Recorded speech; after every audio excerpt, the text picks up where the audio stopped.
मंगलम भगवान वीरो मंगलम गौतमोगरी मंगलम कुंद कुंदादो जेन धर्मो सुमंगलम सर्वमंगल मांगल्यम सर्वकल्याणकारकं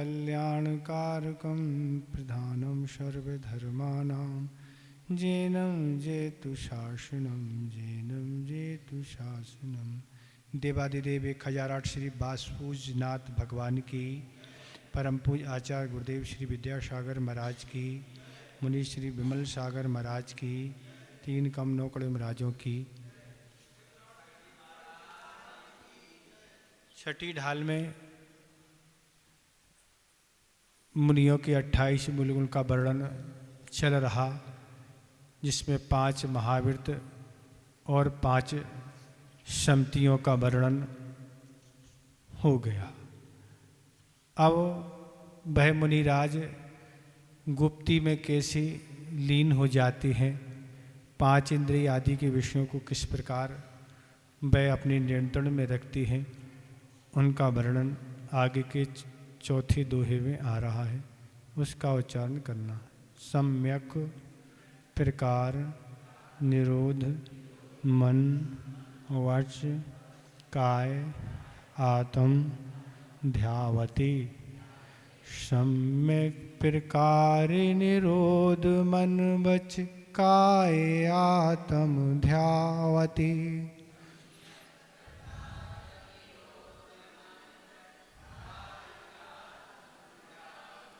तिन सुथिर मुद्रा देखी मृगगण उपल खाज खोजावती।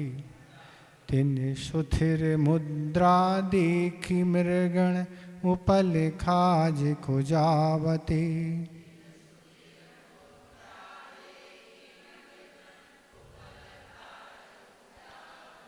रस रूप गंध तथा फरस अरु शब्द शुभ आशुभावनी।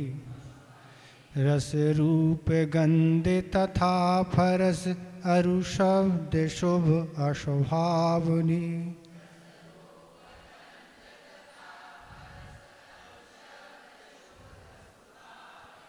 तिनमें ना राग विरोध पंचेंद्री जयन पद पावनी। तिनमें न राग विरोध पंचेंद्री जयन पद पावनी।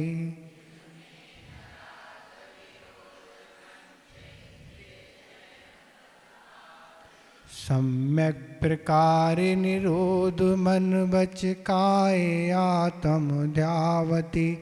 तिन सुथिर मुद्रा देखी मृगण उपल खाज खोजावती। रस रूप गंध तथा फरस अरु शब्द शुभ अशुभावनी। तिनमें न राग विरोध पंचेंद्री जयन पद पावनी।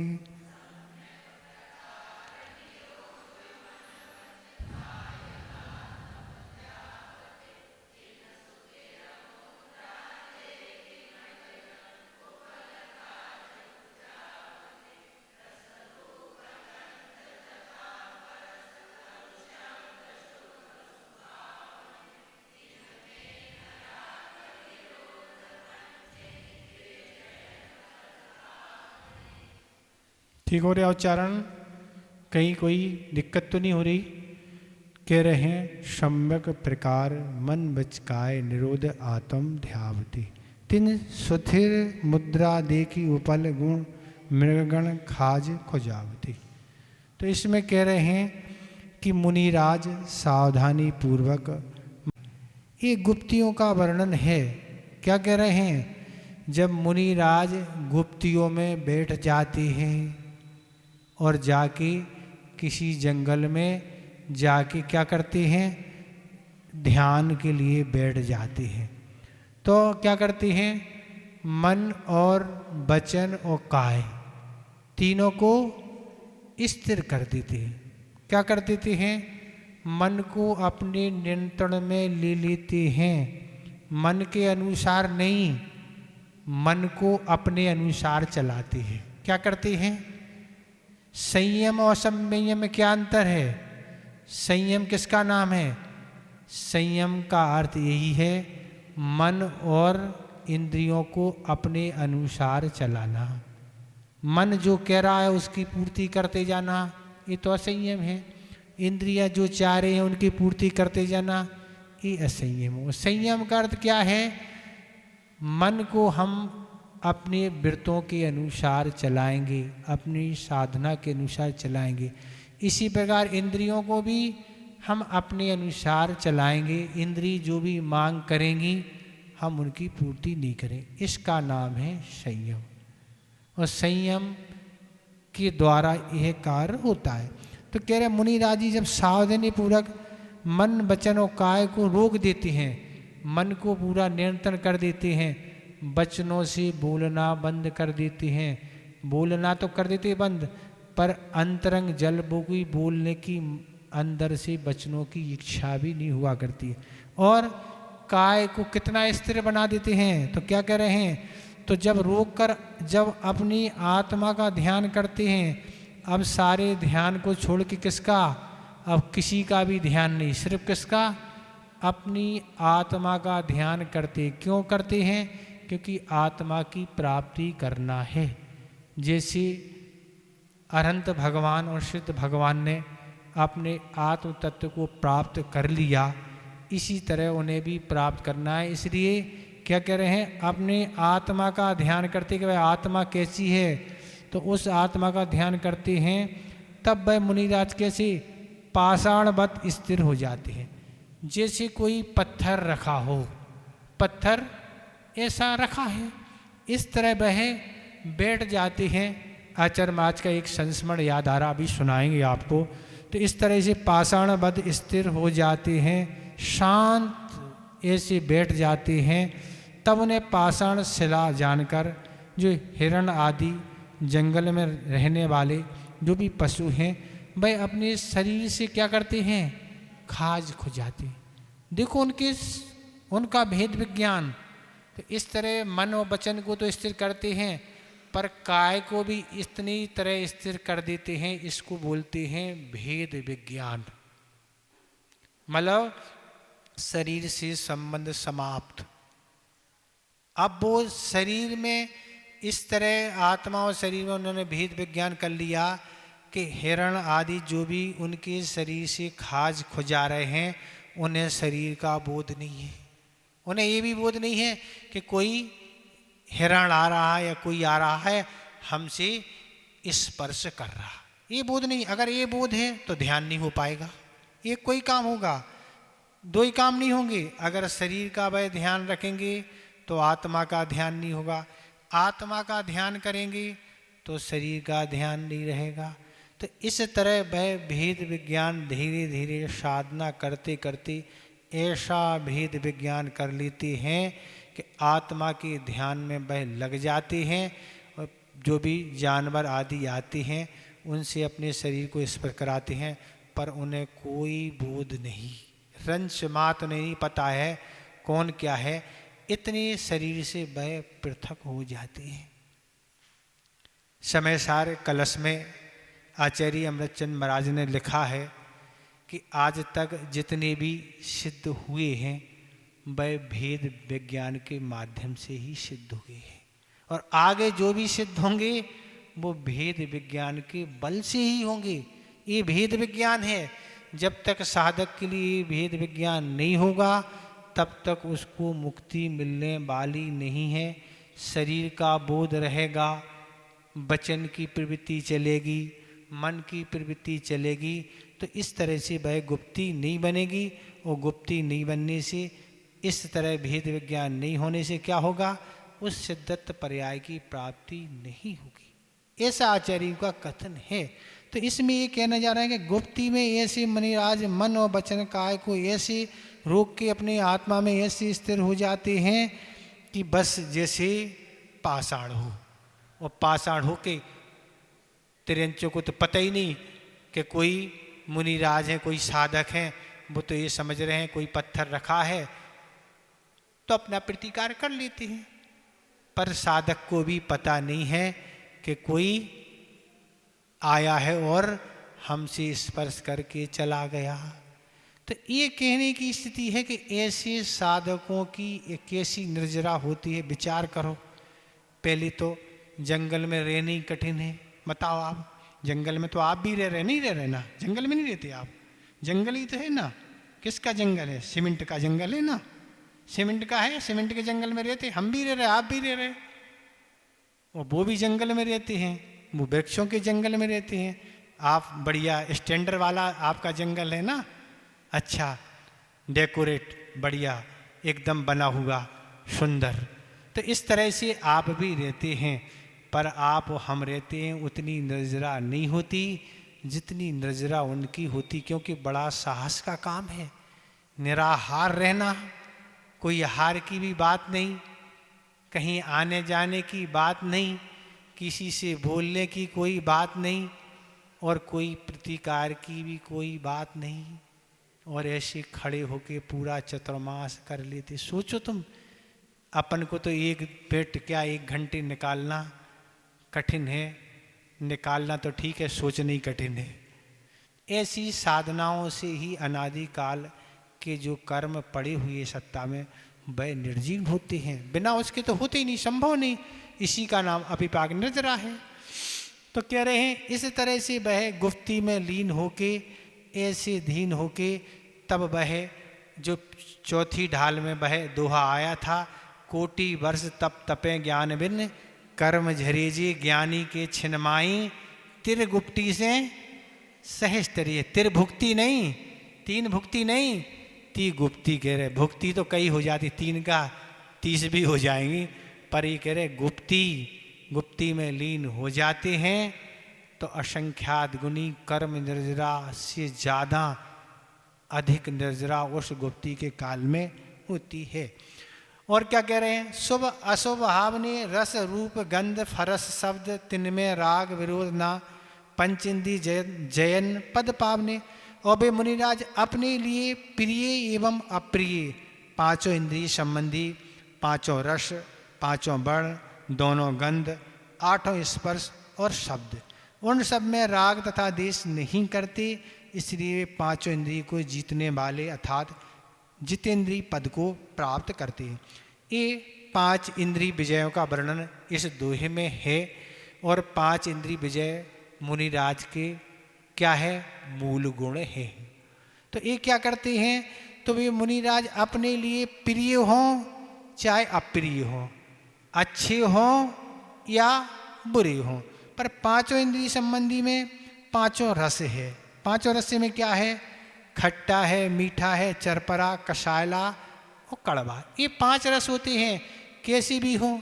आप खट्टा खिलाओ और चाहे मीठा खिलाओ, चाहे चरपरा खिलाओ, चाहे कसायला, चाहे कड़वा, जो आप दोगे तो हम ले लेंगे। जिसका त्याग है उसकी बात अलग है, पर जिसका त्याग नहीं है वो तो लेना ही पड़ेगा ना, मांग तो सकती नहीं है।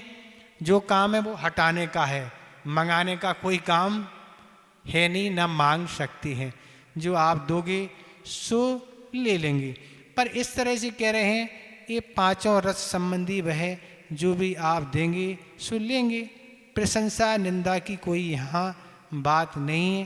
तो इस तरह से 5 रसों पर वह ऐसी विजय है, अब अनुकूल हो या प्रतिकूल हो। वर्ण 5 वर्ण, काला, पीला, नीला, सफ़ेद, लाल, ये 5 वर्ण होते हैं।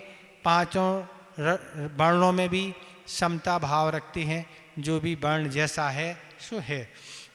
और 2 गंध, सुगंधित पदार्थ हो, सुगंधित पदार्थ मतलब तेल, पाउडर, सेंट ये तो लगाते ही नहीं हैं, पर कहीं कोई गंध आती है, आप तो लगा के आ जाते नहीं, तो उसकी गंध में भी समता भाव रखना।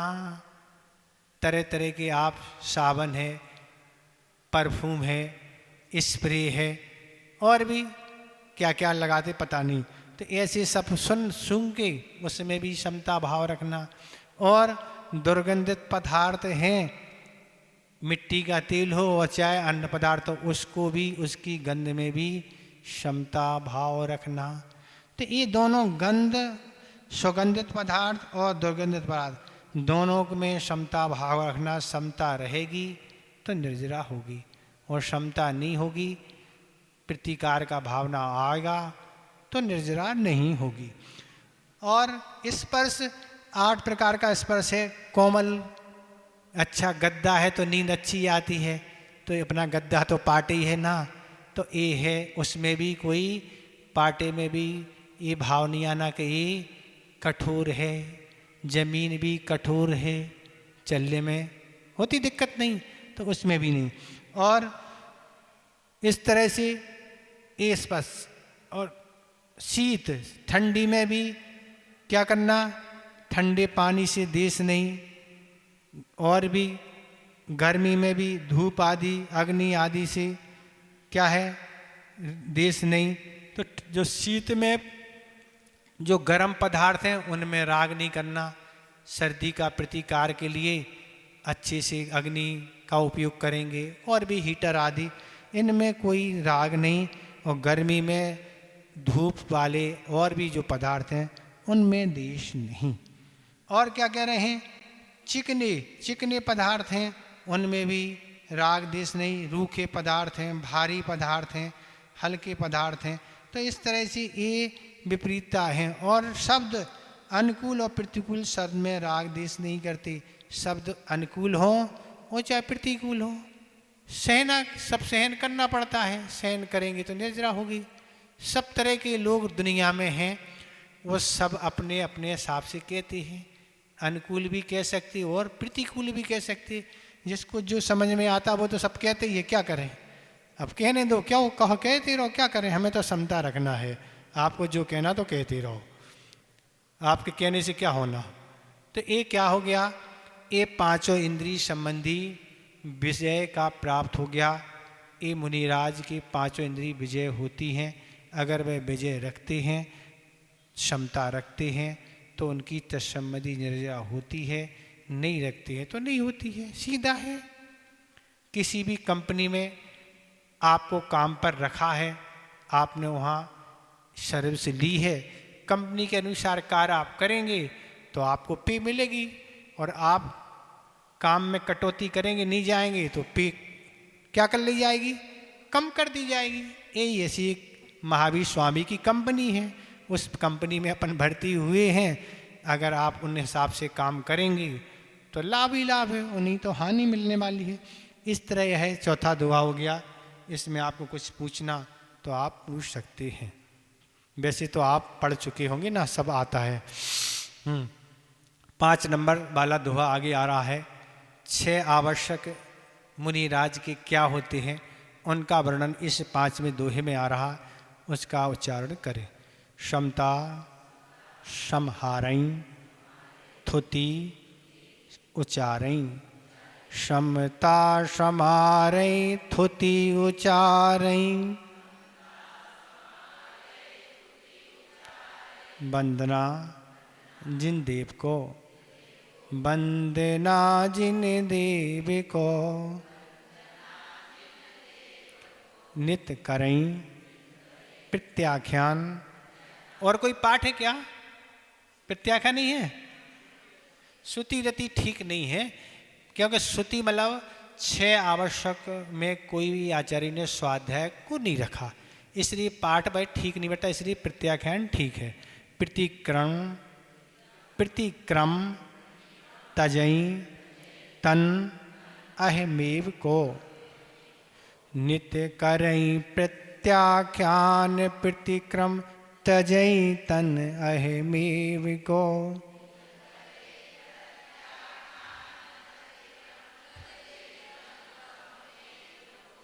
जिनके ना नहन ना दंत धोवन लेश अंबर आवरण। जिनके न हौन न दंत धोवन लेश अंबर आवरण।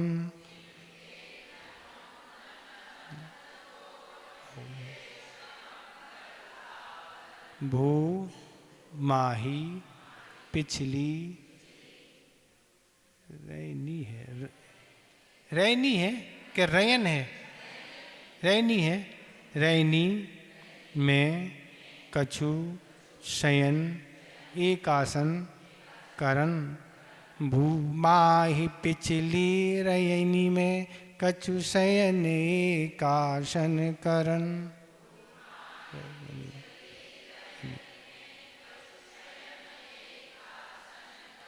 पढ़ते हैं रयन, वह रैनी शब्द। समता सम्हारे थुति उचारे, वंदना जिन देव को नित्य करई। प्रत्याख्यान प्रतिक्रम तजई तन अहमेव को। जिनके न हौन न हौन न दंत धोवन, लेश अंबर आवरण। भूमाहि पिछली रयनी में कछु शयन एक आसन करन।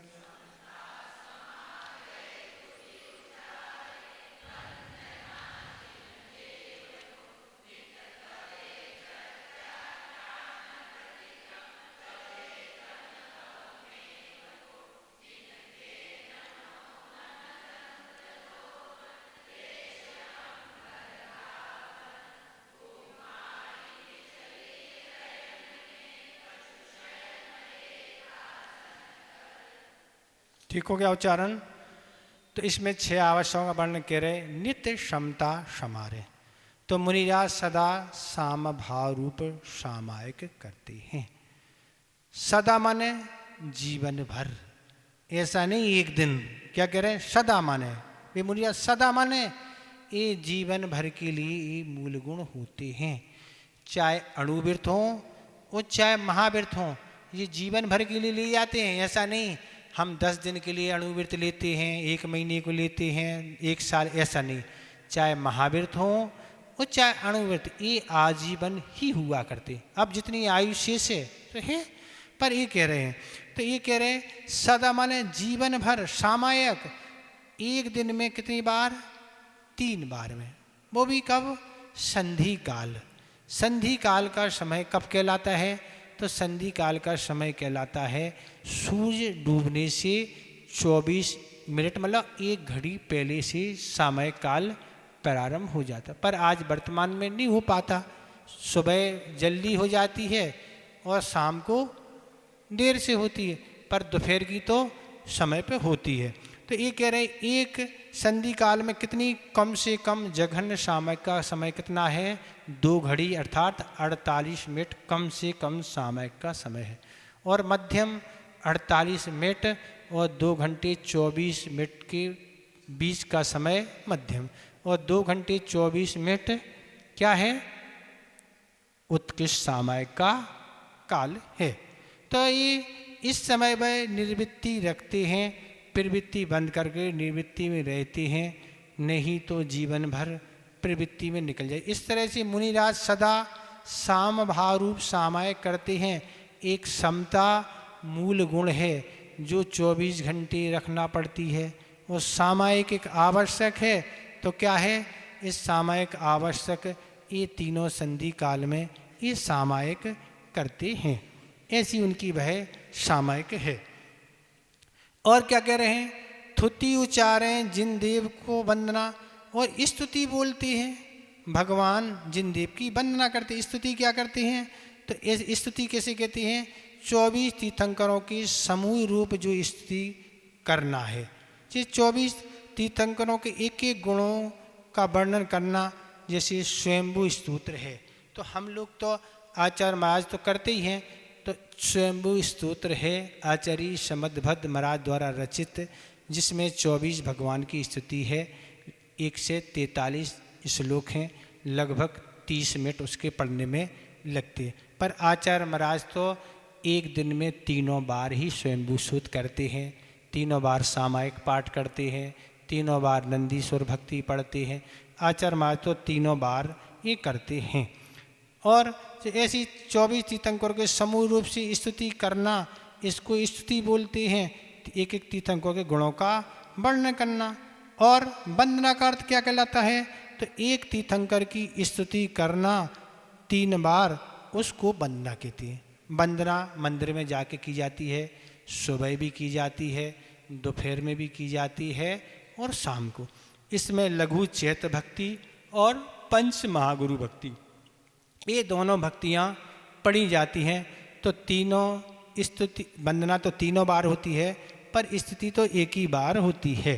तो ये कह रहे हैं और नित्य करें प्रत्याख्यान, और निरंतर प्रत्याख्यान करते हैं। प्रत्याख्यान का अर्थ होता है त्याग करना।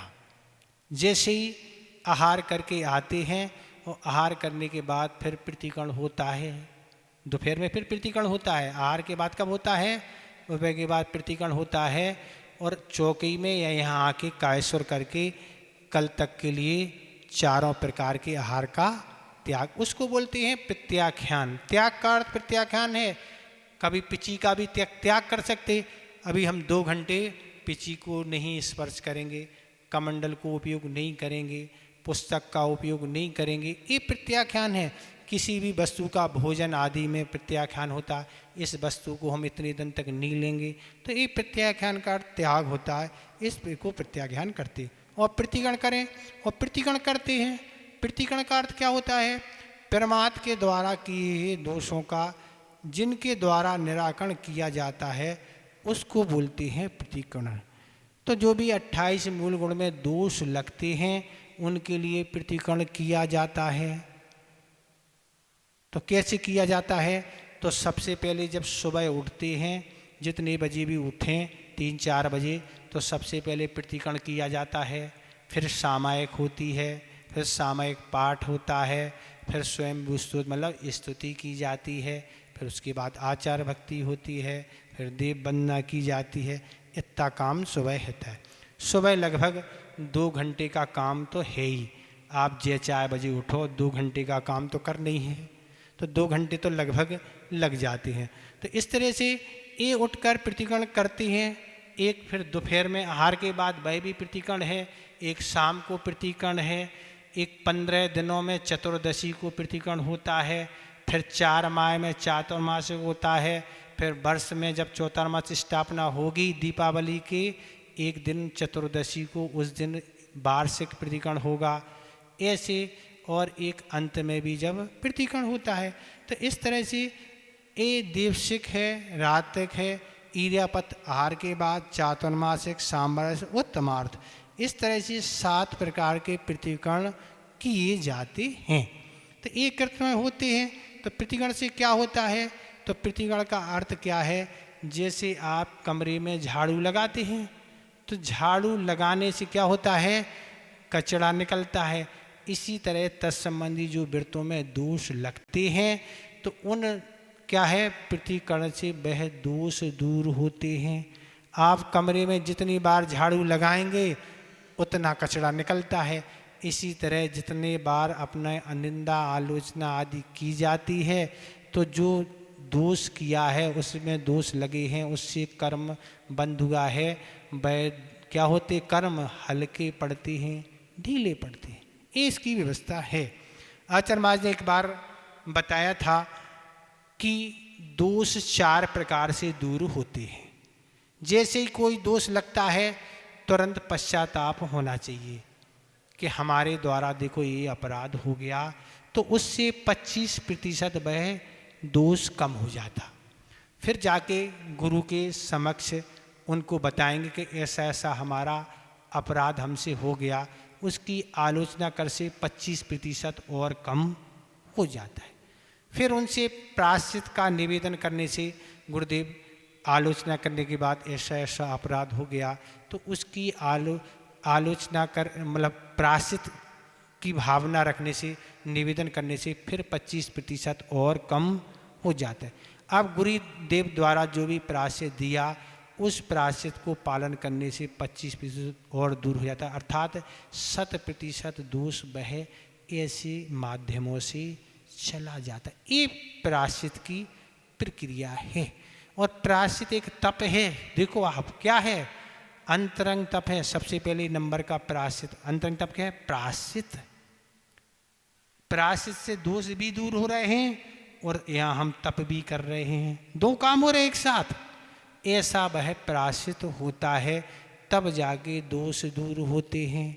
महाराज कोई देख ही नहीं रहा है, कोई कुछ हुआ ही नहीं, अपन को क्या करना पड़ा, नहीं कहो तो दोष इसका नाम नहीं है। आचार्य ज्ञान सागर जी कहते थे व्रत अपने हैं, कोई देखे या ना देखे, अगर कोई दोष है तो स्वीकार करना चाहिए, व्रतों को सावधानी पूर्वक उनका पालन करना चाहिए। तो ये 4 प्रकार से दोष दूर होते हैं। तो कह रहे हैं अहे तन अहमेव को तजें, और शरीर को छोड़ते हैं। और क्या करते हैं, शरीर से ममता छोड़ते हैं। ये 6 आवश्यक क्या करते हैं। कायेश्वर का अर्थ क्या है, काय धन उत्सर्ग। कायेश्वर कैसे बना, तो काय का अर्थ होता है शरीर, और उत्सर्ग का होता है त्याग। शरीर का त्याग करना, इसके नाम है कायेश्वर। अब आंखें भी खुली हैं, यहाँ भी देख रहे, वहाँ भी देख रहे, कायेश्वर चल रहा है, इसको कायेश्वर कहते नहीं।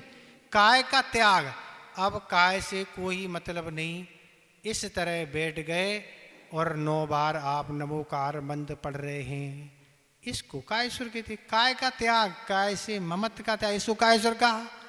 अब तो 1 मिनट तो होते ही नहीं, 1 मिनट में तो कितने कायेश्वर हो जाएंगे पता ही नहीं पड़ता ना, बहुत जल्दी है ना, जाना है ना, बहुत देर 1 घंटे से पौन घंटे से मौन बैठे हैं, बोल ही नहीं पा रहे ना। कुछ लोग तो इसलिए होने कोने में आसपास बैठ जाते, थोड़ा बोल लेते, सामने बैठेंगे तो बोल भी नहीं पाते ना। तो इस तरह से कायेश्वर का अर्थ ये कहलाता है।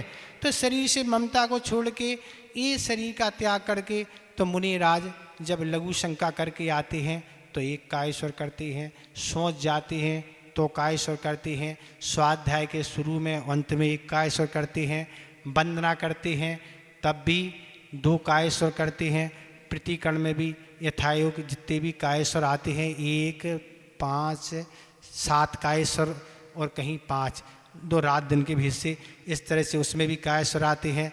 सामयिक करते हैं तो आवर्त में भी 4 कायेश्वर शुरू में और 4 अंत में, ऐसे आवर्त में होते हैं।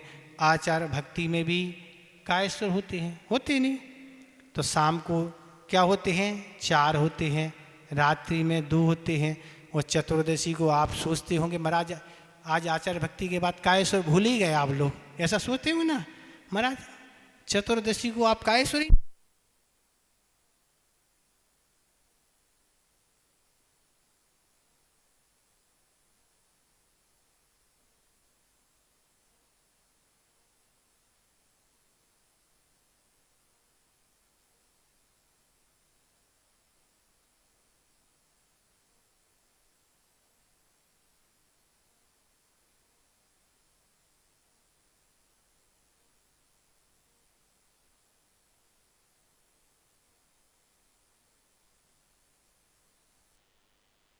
में गर्वित हो जाता, इसलिए 4 कायेश्वर नहीं किए जाते हैं।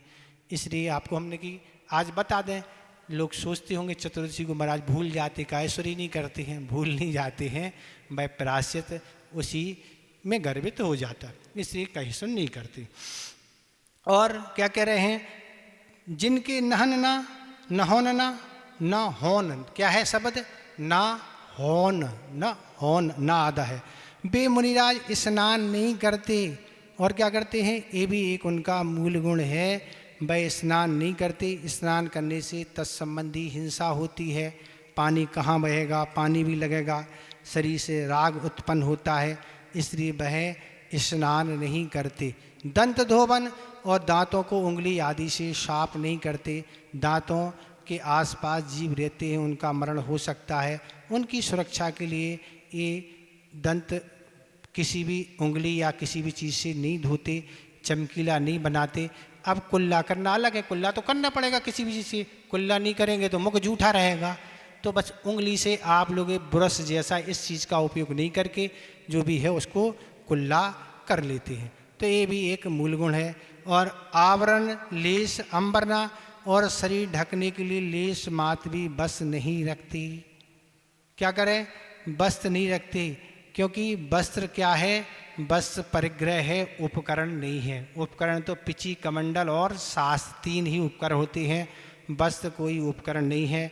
वस्त्र को धोना पड़ेगा, मांगना पड़ेगा, उनका संरक्षण करना पड़ेगा। इसलिए वह वस्त्र नहीं रख के वह हमेशा नग्न ही रहते हैं। बक्कल की छाल है, चम्र, पत्ते, आभूषण आदि इन किसी भी चीज़ से अपने शरीर को वह ढकते नहीं। यह भी एक मूल गुण है। पिछली रैनी में भूमाई एकासन कुछ शयन करन, और पिछली रात्रि में क्या कह रहे हैं, और पिछली रात्रि में पृथ्वी पर एक करवट से अल्प शयन करते हैं। और क्या करें पिछली रात्रि में, ये पिछली रात्रि में, तो पिछली रात्रि क्या करते हैं, पिछली रात्रि कहलाती है रात्रि में 12 से 3 का समय, ये पिछली रात्रि कहलाती है। पर आज ऐसा सहन नहीं है कि वह रात्रि के 12 बजे तक जागते रहें और 3 बजे सोएं। तो अब क्या होगा, अगर निद्रा पूरी रात में नहीं होगी तो दिन में आएगी तो दिक्कत होगी। इसलिए अपनी साधना और शक्ति के अनुसार करते हैं। कोई 9, 9:30 पे सोता, कोई 10 पे भी सोता, कोई 11 पे भी सोता, कोई 12 पे। जिनकी जैसी साधना है ऐसी उठने का है। 2 बजे भी उठ जाते, 3 बजे भी और 4 बजे भी। आचार्य महाराज से एक बार पूछा कि आचार्य महाराज सुबह कितने बजे उठना चाहिए, तो आचार्य महाराज ने यही कहा था कि जितने बजे आपको लगे कि नींद पूरी हो गई उठ जाओ। क्या अपन को लगे 2 बजे हाँ नींद पूरी हो गई उठ जाओ, नहीं हुई तो 3 बजे उठ जाओ। तो ऐसी नींद आपको लगे पूरी तो उठ जाओ। घड़ी तो समय बताएगी, कौन वो अलार्म बजेगा। तो इस तरह से ये उत्कृष्टता की आसंग नहीं है। तो जितनी कम से कम निद्रा लें उतना लाभ है, जितनी ज़्यादा निद्रा लेंगे तो निद्रा एक प्रमाद है। तो दिन में तो सोते ही नहीं, दिन में भी कभी स्वास्थ्य खराब है, कोई परेशानी है तो ले सकते, बाकी सामान्य से नहीं लेते। और क्या कह रहे हैं, पिछली रात्रि में पृथ्वी पर, और पृथ्वी पर तो पृथ्वी पर आज संज्ञा नहीं है कि ज़मीन में लेट जाएं। आज पृथ्वी बची ही नहीं ना, टाइल्स और मार्बल का ज़माना है। अब पृथ्वी कहाँ बची, अब जमीन पृथ्वी का अर्थ मिट्टी बची नहीं, अब तो मार्बल, चिप्स और क्या क्या टाइल्स क्या क्या लगते हैं उनका ज़माना है। तो अब तो गड़बड़ हो जाएगा। इसी पृथ्वी पर आज लेट के नहीं, कोई शिला काष्ठ का तो शिला भी आज नहीं ले सकते, इसलिए लकड़ी का जो पाटा है, तृण की चटाई है, उसमें लेटते हैं। एक करवट से सोते हैं। अगर एक करवट से सोने की साधना है तो एक करवट से सोते हैं, और नहीं तो करवट अगर बदलते हैं तो पैसे पिची लगाते हैं, और पिची लगाने के बाद फिर करवट बदल लेते हैं। इस तरह से ये कह रहे हैं पिछली करवट अल्प शयन करती हैं, निद्रा इतनी लेती है जितनी नींद में। तो निद्रा इसमें लिख रहे हैं कि ये करवट में अल्प शयन करते हैं, जिनकी जैसी साधना है वैसे करते हैं। अब निद्रा कम ले ली और सामयिक में अच्छी नींद आएगी तो भी दोष लगेगा। स्वाध्याय कर रहे उसमें नींद आ रही तो भी दोष लग रहा है। इसलिए निद्रा जितनी आवश्यक है उतनी निद्रा लेते हैं, बाकी समय अच्छे से अपने आवश्यकों को करते हैं। ये उसका विषय है। तो इस तरह यह आपका 5वां दोहा पूर्ण हो गया। ठीक है, इसमें कुछ पूछना है क्या? संस्मरण याद आया था, वह भूल गए। ठीक है, अब कौन सा था हम भी भूल गए। कहाँ बोल रहे थे, क्या कह रहे थे? हैं? क्या?